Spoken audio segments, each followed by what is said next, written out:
இயேசுவின் பரிசுத்த நாமத்திற்கு மகிமை உண்டாவதாக. நான் என்னுடைய வாழ்க்கையில் நடந்த ஒரு அனுபவத்தை உங்களுக்கு சொல்கிறேன். சங்கீதம் 31:15 சொல்லப்படுகிறபடி என் காலங்கள் கர்த்தருடைய கையில் இருக்கிறது.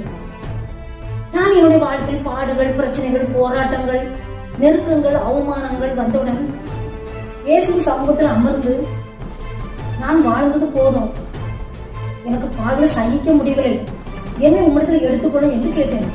அன்று ராத்திரியிலே தேவன் எனக்கு ஒரு சொப்பனத்தை காண்பித்தார். ஒரு சிங்காசனத்தில் ஒருவர் வீட்டிருக்கிறார். அந்த இடத்தை சுற்றிலும் புகழ் மண்டலமாய் சூழ்ந்து கொண்டிருக்கிறது. நான் எந்த இடத்தில் தெரியாம வந்து நிற்கிறோமோ என்று ஒவ்வொருத்தரும் பார்க்கிறேன். அந்த இடத்தில் ஒரே கூட்டங்கள். அது யார் என்று பார்த்தால் ஒருவர் முகமும் எனக்கு தெரியவில்லை. பார்ப்பதற்கே பரிதாபமாய் இருந்தார்கள். ஒரு பக்கம் பார்த்தால் இறந்தவுடன் சடலத்தை ஒரு பெட்டியில வைத்து கொண்டு வருகிறார்கள். அந்த சிங்காசனம் முன்பாக வைக்கிறார்கள். அவங்க உயிர் பெற்று எழும்பி அந்த பக்கத்துல போய் இருக்கிறார்கள். இப்படியாக தொடர்ச்சியாக வந்து கொண்டே இருக்கிறது. அப்பொழுது அந்த இடத்தில் எங்க சித்தி ஓடி வந்தார்கள். நீ எதுக்கு இங்க வந்த, நீ எதுக்கு இங்க வந்த என்று 2 முறை என்னை கோபமாய் கேட்டார்கள். நான் வழி தெரியாமல் வந்துவிட்டேன் என்றேன். அந்த சித்தியை மருந்து கொடுத்துதான் தற்கொலை பண்ணினார்கள்.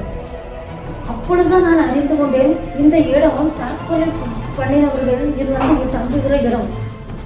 அவர்கள் நியாய தீர்ப்புக்காக காத்திருக்கிறார்கள். நான் உடனே இந்த சொப்பனம் கண்டு விழித்தவுடன் இயேசுவிடம் மன்னிப்பு கேட்டேன்.